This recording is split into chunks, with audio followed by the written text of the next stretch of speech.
The Vorathi Imperium had declared war on 31 civilizations in 4,000 years. All 31 had surrendered within 72 hours. Humanity was given 48. Ambassador Elinor Voss had been negotiating for 11 days when it happened.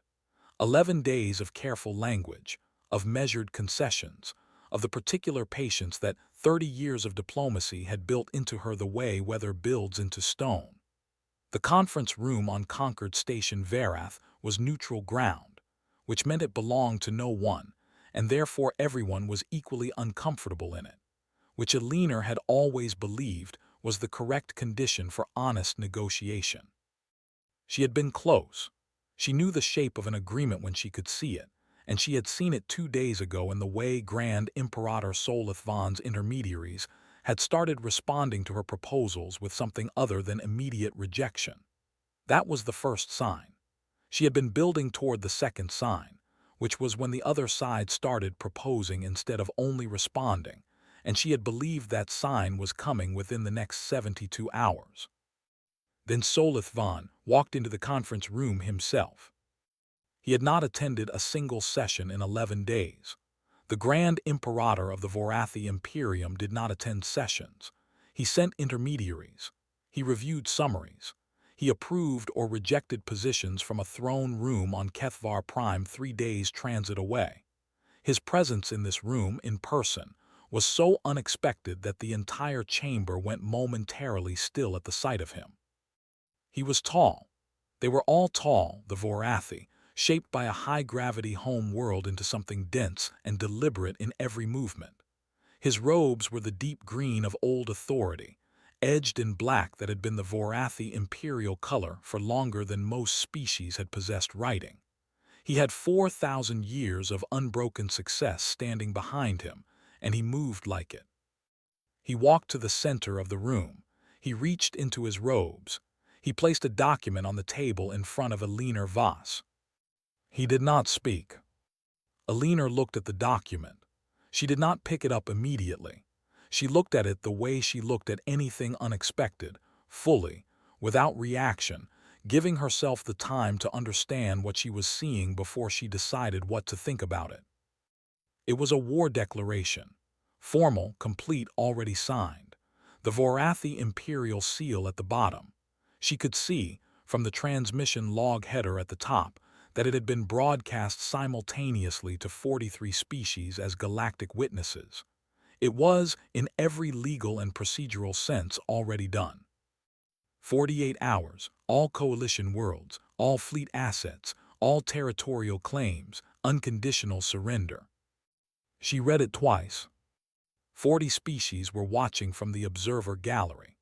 40 species who had received the same transmission that had already gone out, who were now watching Ambassador Elinor Voss of the Terran Coalition read a war declaration in the middle of a peace conference.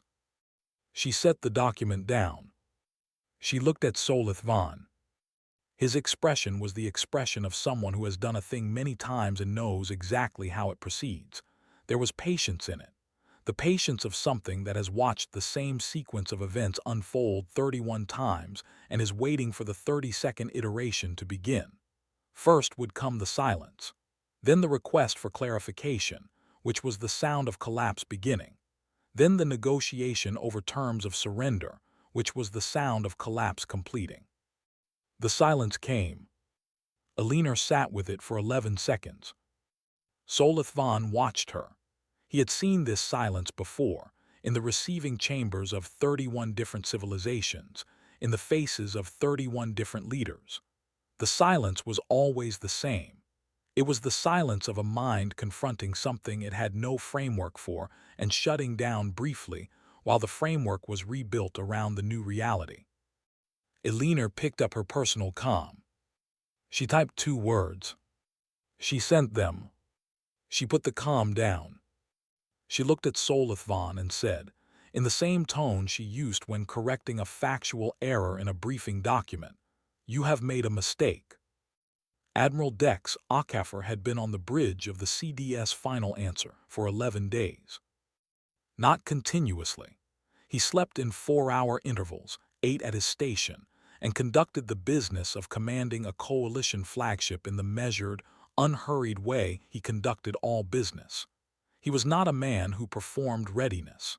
He simply was ready at all times, in the way that people are ready when being ready has been their profession for long enough to become their nature. He had been monitoring the Concord Station conference because protocol required it, and because the CDS final answer was the nearest coalition vessel of strategic significance to that station, and because in 30 years of service Akafer had learned that the most important thing a commanding officer could do was know where he was in relation to everything that mattered. He was 6 hours from Concord Station at standard speed. His comm chimed at 11:47 hours. He read the message from Ambassador Voss. 2 words: full authority. He read it once. He stood up from his command chair. He looked around the bridge at his crew, 12 officers at their stations, running the normal business of a ship at standby. He said, "All stations, we are no longer on standby." He did not explain. He did not need to. Full authority had a specific meaning in coalition law, and that meaning had been part of every officer's foundational training since the doctrine was written 60 years ago. An ambassador transmitting full authority to the nearest fleet asset meant one thing: diplomacy had ended, not paused, ended. Everything that came after was a different kind of conversation. His crew understood this. They were already moving before he finished the sentence. He set the course himself, not toward Concord Station, not toward the nearest Vorathi border, toward Kethvar Prime. Scholar Methra had written her report 3 months ago. It was a thorough report. She had spent 6 weeks on it, which was twice the time she normally allocated to threat assessments of this category, because the coalition was not a species that fit neatly into the categories she normally used, and she had not wanted to be imprecise. She was never imprecise. It was the quality that had made her the Vorathi Imperium's senior intelligence analyst for 22 years. The report had concluded with a recommendation. The recommendation was that the Imperium not provoke the coalition militarily, diplomatically, or rhetorically until a complete assessment of their strategic capabilities could be conducted. The reason for the recommendation was laid out across 14 pages of analysis, but the core of it was simple. The coalition was not like the other 31. The other 31 had responded to power with the rational calculation of beings who understood they were outmatched. The coalition had a different relationship with being outmatched. Their history suggested that being outmatched was a condition they had survived so many times that it had stopped functioning as a deterrent. Solith Vaughn had read the executive summary. He had not read the 14 pages. Methra was at her station when the fleet movement alert came in. CDS final answer. Moving. She pulled up the trajectory immediately because trajectory was the thing that mattered, and the trajectory made her close her eyes for exactly 2 seconds. Kethvar Prime. Not the border, not a defensive posture, not a show of force at a neutral waypoint. The home system. Direct course. Arrival at current speed in 31 hours, 17 hours before the surrender deadline. She went to find Solith Vaughn. She told him what 2 words from a coalition ambassador to her fleet meant. She told him the trajectory. She told him the arrival time. She laid it out with the precision she brought to everything, because precision was what she had and she was going to use it. Solith Vaughn listened. His expression did not change. He had the patience of 4,000 years of success, and he was not going to abandon it because of one ship on one trajectory. He said, 31 civilizations. Yes, Grand Imperator. All 31 surrendered. Yes. The coalition will be 32. Methra looked at him. She had the specific look of a person who has said everything available to be said and is now watching the consequences of not being heard take shape. She said, yes, Grand Imperator. She returned to her station. She pulled up her report and opened the section she had written about coalition military doctrine. She read it again, not because she had forgotten it, because sometimes reading a thing again was the only honest response to watching it become relevant. Ensign Yara Patel had been beside Alina Voss for 3 years, and she had learned in those 3 years that the most important thing about being an ambassador's aide was understanding the difference between moments that required her to act and moments that required her to simply be present and witness. This was the second kind. After Solithvan left the conference room, Alina had not moved from her chair. She sat with her hands folded on the table in front of her and looked at the War Declaration document. The 40 observer species had cleared the room in the way people clear rooms when something has happened that they need to discuss privately. The conference chamber had emptied until it was just Alina and Yara and the document. Yara stood near the door and watched Alina's hands. They were completely still, not clenched, not gripping anything, not trembling in the way that hands trembled when their owner was containing something that needed containing, just still, resting on the table as though Alina had set them down there and forgotten about them because her attention was elsewhere, doing something more important than managing her own hands. Yara had seen Alina's hands in many situations. She had seen them steady through difficult negotiations and steady through failed ones. She had never seen them this particular kind of still. This was not the stillness of control. It was the stillness of someone who had made a decision so complete that it had used up all the energy that would otherwise have gone into uncertainty. Yara reached into her jacket pocket. She touched the envelope there, her father's handwriting on the front, her name in the letters he made slightly larger than his normal hand because he had always said her name deserved a little extra room. She had carried the letter for 3 years. He had written it the day she left for service. He had pressed it into her hand at the transit hub and said, "Open it when you need to." She had not yet needed to. She took her hand out of her pocket and stood up straight. Alina looked up from the document. She said, "We need a shuttle to the final answer." Yara said, "Already requested, Ambassador, 15 minutes." Alina nodded. She stood. She picked up the War Declaration and folded it precisely and put it in her coat pocket. She walked to the door. She paused. She said, without turning around, "Thank you for not asking questions." Yara said, "You'll answer them when it's time." "Yes," Alina said, "I will." On the shuttle, Alina looked out the viewport at the stars. Yara sat across from her and did not speak because Alina was thinking, and Alina thinking was a process that benefited from silence the way some processes benefited from oxygen. After a long time, Alina said, "Do you know why civilizations surrender when someone declares war on them?" Yara considered this. Because the cost of not surrendering is too high. "That is the reason they give," Alina said. "The real reason is simpler. They surrender because the other side expects them to, and expectation is the most powerful force in negotiation. When someone walks into a room already certain of the outcome tends to follow the certainty." She looked at the stars. Solithvan has walked into 31 rooms. He has been certain 31 times. 31 times he was right. She paused. He walked into the 32nd room. Yara said, "What is different about the 32nd room?" Alina turned from the viewport and looked at her aide. She said, "We answered." The CDS final answer was not the largest ship in the coalition fleet.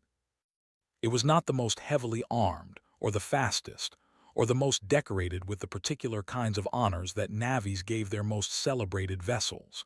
It did not look, from the outside, like the thing it was. It was a single capital ship of moderate dimensions with clean lines and no ornamentation, because the people who had built it had not built it to be seen. They had built it to do something specific, and the doing of that thing required no ornamentation. Akafar met Alina at the docking bay. He was a compact man, precise in the way that the most effective people are precise, not rigid, just exact, everything in the right place for the right reason. He had a prosthetic left hand that he had stopped noticing years ago and that no one on his crew ever mentioned. He shook Aliner's hand with his right. He said, "Ambassador." She said, "Admiral, walk me through it." He walked her through it. The Concord Protocol had been proposed 60 years ago and built 40 years ago and never used. It was the Coalition's answer to a question that the Coalition hoped would never need answering. What do you do when the full weight of diplomacy has been exhausted, and a civilization with the capacity to cause catastrophic harm has decided to cause it? The answer the Concord Protocol offered was precise and total, not devastating in the conventional sense of maximum destruction. Devastating in a different sense, the removal of capacity rather than the removal of life.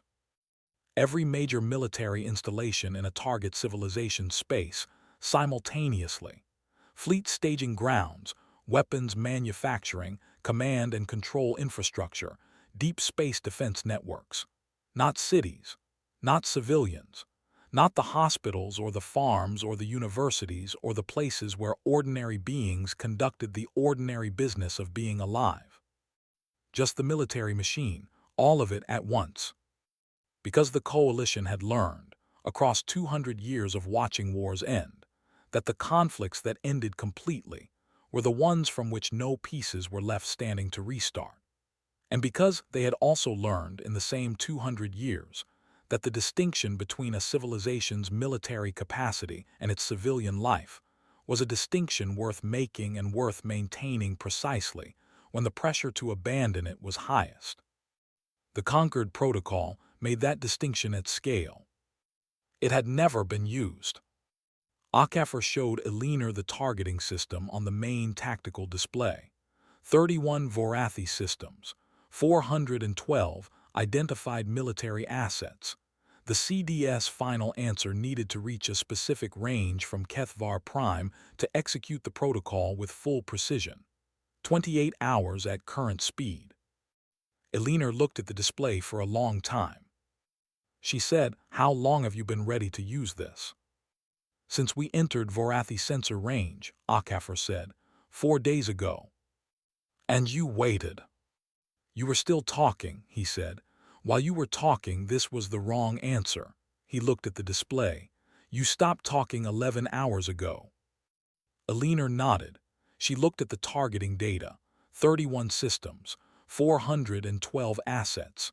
The military structure of a 4,000-year empire laid out in clean tactical notation. She said, "We need to be within range." "Yes." 28 hours. "Yes." "Then we have 28 hours." HFY looked at her. "For what, Ambassador?" She said, "For them to change their mind." In the Vorathi Intelligence Center on Kethvar Prime, Methra had been working for 19 hours without stopping. She had assembled everything. Every piece of Coalition intelligence her service had collected over 30 years of careful observation. Every technical intercept, every diplomatic communication, every analysis from every analyst who had spent any portion of their career studying what the Coalition was and what it was capable of. She had put it through her own analytical process, which was the most rigorous analytical process in the Vorathi Imperium, and she had built a picture. The picture was of the CDS final answer. Not the ship itself, the concept behind it, the design philosophy, the 40 years it had existed without being used, the Coalition doctrine that had built it and the Coalition doctrine that governed its use. She had fragments and intercepts and inferences, not complete intelligence, but enough. For someone who had spent 22 years building pictures from fragments, it was enough. She brought the picture to Solith Vaughn. He was in his receiving chamber, conducting the routine business of Empire when she entered. He looked up at her expression, and something moved briefly in his face, not fear, because Solith Vaughn did not have a category for fear that applied to himself, but something adjacent to it. The recognition of a person seeing a piece of information that is going to require them to revise something. She presented her analysis. She was precise. She was thorough. She used plain language because this was not the moment for the kind of language that softened things. She told him what the CDS final answer was built to do. Solith Vaughn was quiet for a long time after she finished. He had been quiet like this once before in his life, 40 years ago, when the governing council had confirmed his appointment as Grand Imperator. He had been quiet then because the weight of 4,000 years of unbroken success had settled onto him, and he had needed a moment to feel the full measure of it. He was quiet now because something else was settling. He said finally, "One ship." "Yes, Grand Imperator." "Built to do this." "Yes." "And never used." Methra said, "They built it hoping they would never use it. They were hopping when they sent it to Concord Station. They were still hopping when Ambassador Voss sent her fleet 2 words." She paused. "They are on a heading for Kethvar Prime, and I believe they are still hopping, Grand Imperator. But hopping is not the same as stopping." Solith Vaughn looked at his hands. The hands of a being who had conducted the expansion of an empire across 4,000 years, who had sent 31 declarations and received 31 surrenders. He said, "Open a back channel." The message from the Vorathi reached the CDS final answer at hour 14 of the transit. Alina read it on the bridge. She read it carefully, which was how she read everything, including things that did not warrant careful reading. This warranted it. The message was careful. It used the language of diplomatic back channels, the specific phrasing that meant something without saying it directly, that opened a door without nomming the door, that suggested a conversation without requesting one in terms that would appear in any official record. It was suggesting that the declaration might have been premature. Alina read it twice. She passed it to Akafor without comment. He read it, he handed it back. She picked up the comm. She responded to the Vorathi back channel directly, in her own voice, not through an aid or a translation system. She said 3 things. The declaration had been transmitted to 43 species as galactic witnesses. It was a matter of permanent record. The CDS final answer was on course for Kethvar Prime and would arrive in 14 hours. Grand Imperator Solith Vaughn knew what a formal retraction looked like. If he wished to file one, he had 14 hours. She closed the channel. Akafor looked at her. She said, "Continue course." The Vorathi home fleet mobilized in the hours that followed. Everything they had. The ancient military machine of a 4,000-year empire, assembled in full for the first time in a century. 400 warships formed a defensive perimeter around Kethvar Prime with the practiced efficiency of a force that had drilled this scenario across generations of commanders. 400 ships between their home world and 1 coalition vessel. Methra watched the mobilization from her station. She ran the analysis. She ran it again. She looked at the numbers, 400 Vorathi warships against the Concord Protocol, and felt, for the first time in her career, that her analysis was something she would have preferred to be wrong about.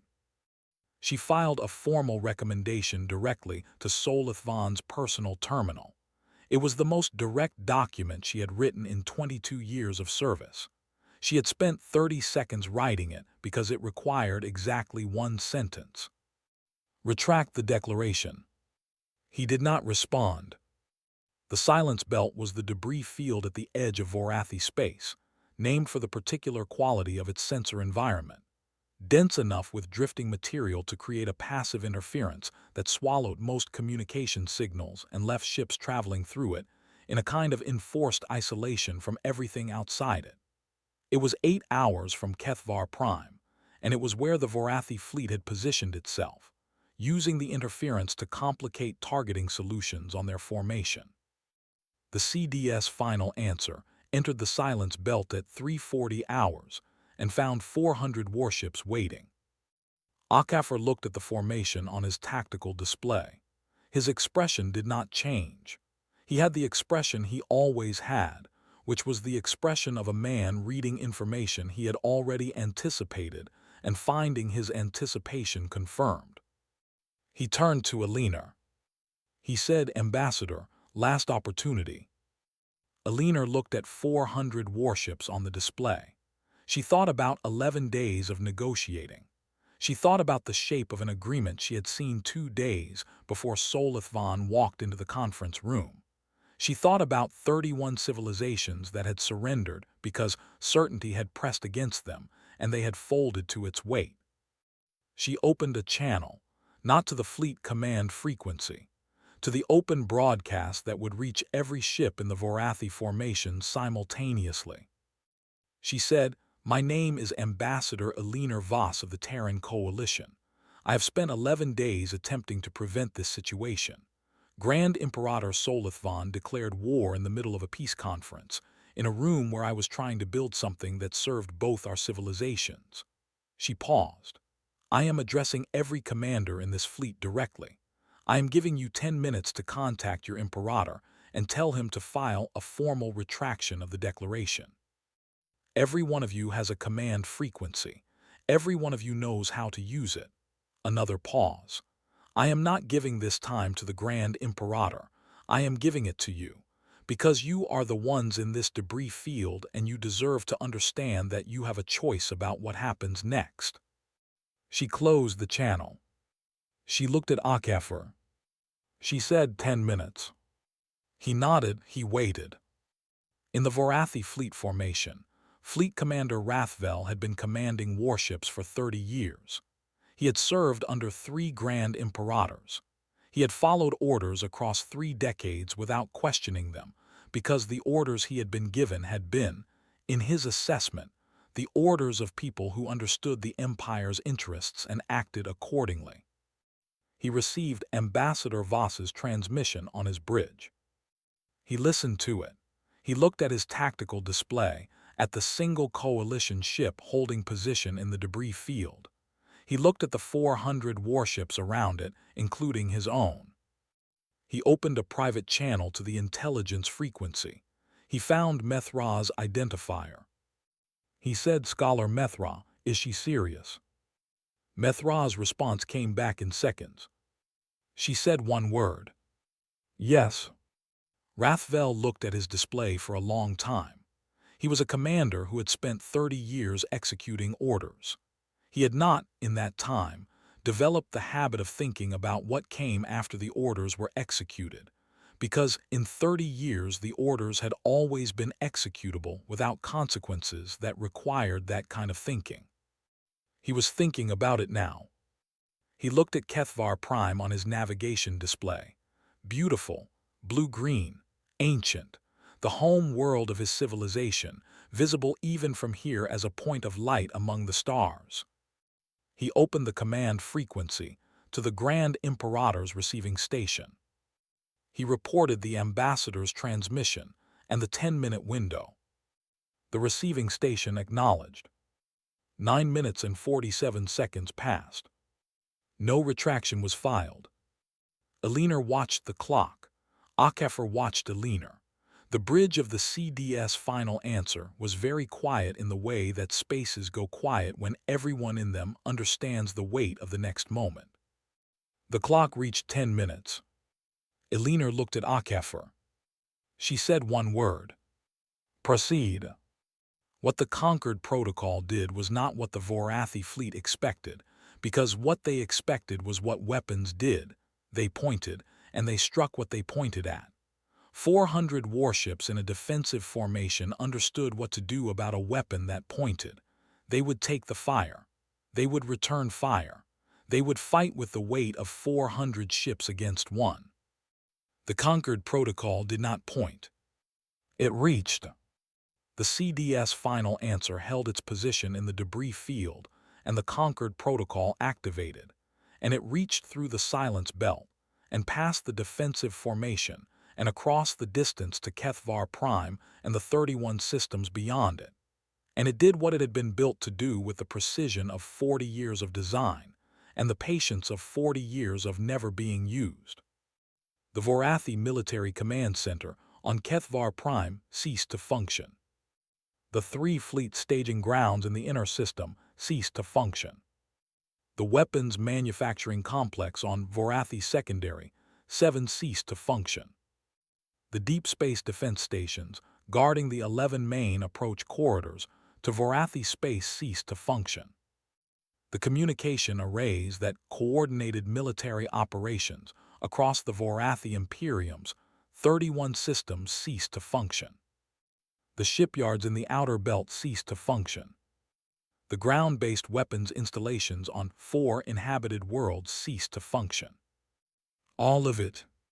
In the time it took Rathvel to look away from Kethvar Prime on his navigation display and look back.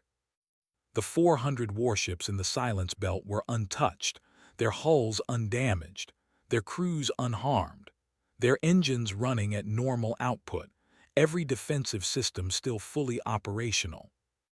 They had nothing to defend anymore.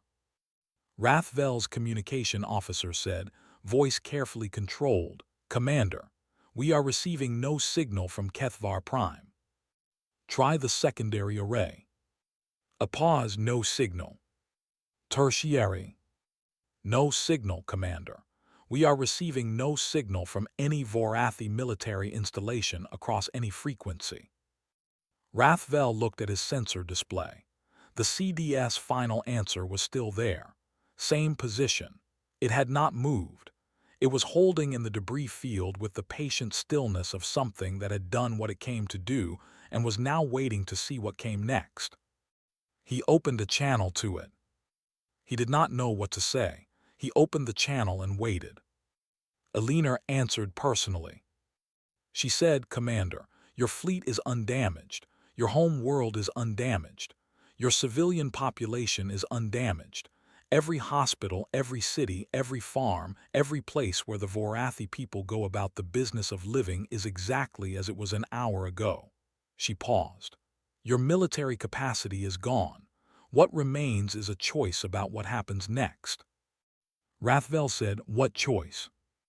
Alina said, "The same one I came to Concord Station to offer 11 days ago. Before your Imperator decided, a declaration was more efficient than a conversation." Rathvel looked at his 400 ships on the tactical display. He looked at Kethvar Prime, still visible, still lit, its lights unchanged. He looked at the empty frequencies where military communications had been an hour ago. He stood his fleet down. He asked to come aboard the CDS final answer. He came alone, which was either courage or the recognition that coming with an escort to a ship that had just demonstrated what it was capable of was a gesture without meaning.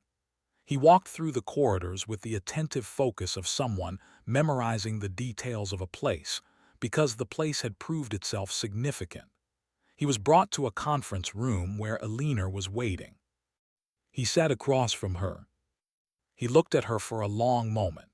He was looking at her the way people look at things that have surprised them so completely that they need to rebuild their understanding from the beginning. He said, "You came to negotiate." "Yes," Alina said. "For 11 days." "Yes." "And when he declared war, you sent 2 words and came here." "Yes." He looked at his hands, the hands of a commander who had served an empire that no longer had a military. He was trying to locate himself in the landscape of what had just changed. He said, "What do you want?" Alina said, "The same thing I wanted 11 days ago, an agreement, not surrender in the sense of subjugation, not occupation, not reparations calculated to punish, an agreement between 2 civilizations that establishes how they intend to exist in the same part of the galaxy." She looked at him steadily. "I did not come here to win. I came here to finish." Rathvel was quiet for a long moment. Then he said, "I will communicate this to the Governing Council." Alina said, "Thank you, Commander." He stood to leave. At the door he paused, and in the pause was something that Rathvel would not have been able to name precisely, but that Alina recognized immediately, because she had seen it before in the faces of people who had just come through something that required them to reconsider something fundamental. He said she filed a report. Methra, 3 months ago, she warned him. Elinor said, I know. He looked at her, how? Because everything that happened in the last 31 hours is the thing she was warning about, Elinor said. Which means she saw it coming, which means she did her job. She paused. He didn't read it. Rathvel nodded once. He left. Yara Patel was standing near the door of the conference room. She had been there through all of it, the arrival, the meeting, the departure, present in the specific way she had learned to be present, visible enough to be useful, quiet enough not to intrude. She reached into her jacket pocket. The letter was there, her father's handwriting, her name in letters slightly larger than his normal hand. She had carried it for 3 years. She had touched it in moments of difficulty across those 3 years, and the touching of it had been enough. The knowledge that it was there, that the words were there, that he had written them and pressed them into her hand, and said open it when you need to. She had not needed to. She was going home. She took her hand out of her pocket. The comm on the conference room table chimed. Elinor looked at it. Yara looked at it. The identifier on the screen was Methra's. Elinor accepted the call. Methra's face on the screen was the face of someone who has spent a very long time being very good at her job, and is now looking at the outcome of the one time her work was not sufficient. Not because her work was insufficient, but because it was not read. She said, Ambassador Voss. Elinor said, Scholar Methra. I filed a report 3 months ago. Yes. Recommending against provocation of the coalition. Yes. A pause, he did not fully read it. Elinor said no. Methra was quiet for a moment. How did you know? Elinor said, because you are clearly very good at your job, and people who are very good at their jobs see what is coming before the people they report to do. That is the most valuable thing about them and also the loneliest part of the work. She paused. If he had read your report, I believe we would have finished the agreement 2 days ago. Methra looked at her through the screen. What happens to Solith Vaughn? Elinor said, that is a matter for the Vorathi people and the governing council, not for us. Another pause, longer this time. Methra said, I would like to be the Vorathi's lead negotiator for the agreement. Elinor looked at her for a moment. She said, I was going to request you. The agreement took 3 weeks to draft. It was, in most of its substance, the same agreement Elinor had been building toward in the 11 days before the declaration. The territorial recognitions were the same. The trade framework was the same. The mutual consultation requirements were the same. The language in several clauses was almost word for word what Elinor's team had prepared for the final session that had never happened. Elinor wrote the preamble herself. It said that this agreement had been reached after a declaration of war, and that the declaration had been a mistake, and that the mistake had carried costs that could not be recovered, and that both parties signing the document had agreed that the weight of those costs was sufficient assurance that neither would allow such a mistake again. Solith Vaughn was removed from his position by the Vorathi Governing Council on the 4th day after the Concord Protocol activation. The removal was formal and procedurally correct, and conducted with the specific dignity that the Vorathi reserved for the end of things. He retired to a private residence on Kethvar Prime. He made no public statement. He received no visitors. Methra and Elinor worked across the table from each other for 3 weeks. They were not friends. They were something that did not have a simple name, 2 people who understood each other with complete clarity, and found that understanding more productive than any other relationship available to them in this context. They disagreed on 14 specific points during the negotiation. They resolved all 14. On 3 of those points, Methra was right and Elinor conceded. On 4, Elinor was right and Methra conceded. On 7, they found language that neither had proposed at the start and that both considered better than what either had come in with. On the last day, the agreement was finished. They sat across the table with the document between them, and Methra looked at it for a long time before she signed it. She said, "You never wanted to use it." Elinor said, "No." The final answer, "No. But you built it." "Yes." Methra looked at the document, at the signature spaces, at the seals, at the preamble Elinor had written. Why? Elinor was quiet for a moment. She thought about 40 years of a ship sitting in a coalition drydock being maintained and never used. She thought about the designers who had built it hopping it would never need to be. She thought about the commanders who had trained to use it and hoped they never would. She said, because the civilizations that survive are not always the strongest ones. Sometimes they are simply the ones that have made the cost of attacking them too high for anyone to comfortably calculate. She looked at Methra. We did not build it to use it. We built it to be the thing that made using it unnecessary. Methra was quiet. She said it did not work this time. No, Elinor said. This time someone didn't read the report. Methra looked at her for a long moment. Then she signed the agreement. Akeffer found Elinor at the viewport of the CDS final answer that evening. He did not announce himself. He came and stood beside her and looked at what she was looking at, which was Kethvar Prime, visible from this distance as a blue-green point of light among the stars, its glow unchanged, its cities lit, its population going about the evening's ordinary business in the way populations did when they did not fully understand how close the ordinary had come to ending. They stood together for a while without speaking.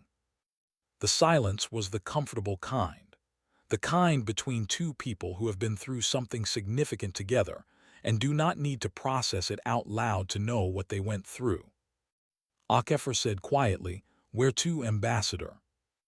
Elinor looked at the stars, at Kethvar Prime, at the space around it where the Vorathi military had been and was not anymore, at the 3-week-old agreement that was already being transmitted to 43 witness species as a matter of galactic record, the same 43 who had received the declaration. She said, "Home."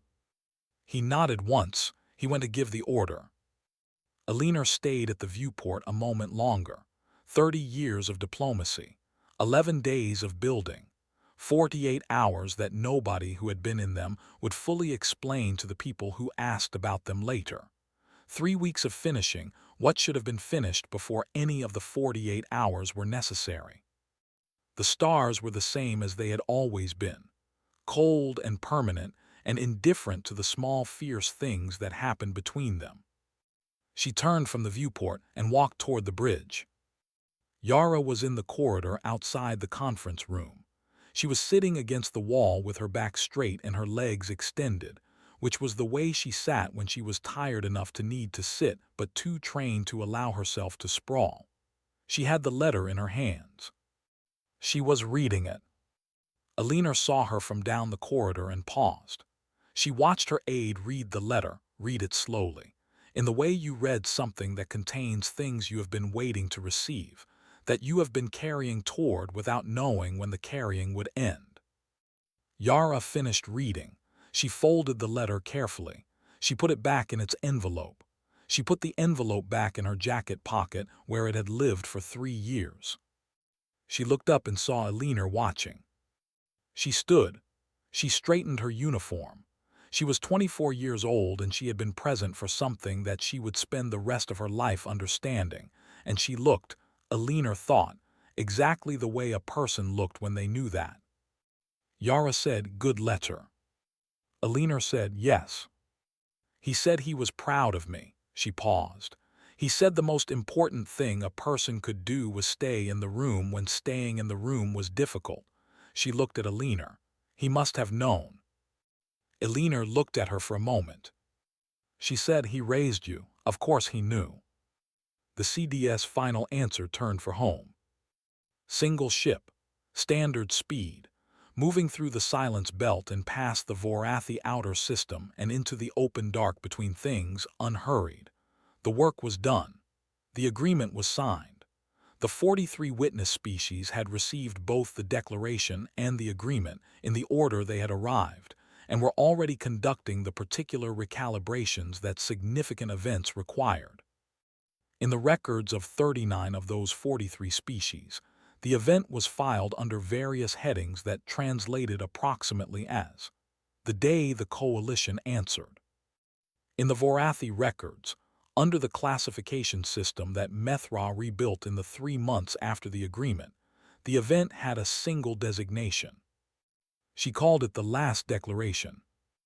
In the 200 years after the agreement, through 4 changes of Vorathi leadership and 6 renegotiations of specific clauses, and 1 significant diplomatic crisis that lasted 3 years and was resolved without a single weapon being fired, no Vorathi Grand Imperator or Governing Council ever filed another declaration of war against the Terran coalition. The CDS final answer remained in active service. It was maintained. It was crewed. It participated in joint exercises and diplomatic escort missions and the various ordinary duties of a coalition capital ship. It was never used again. It did not need to be. That had always been the point.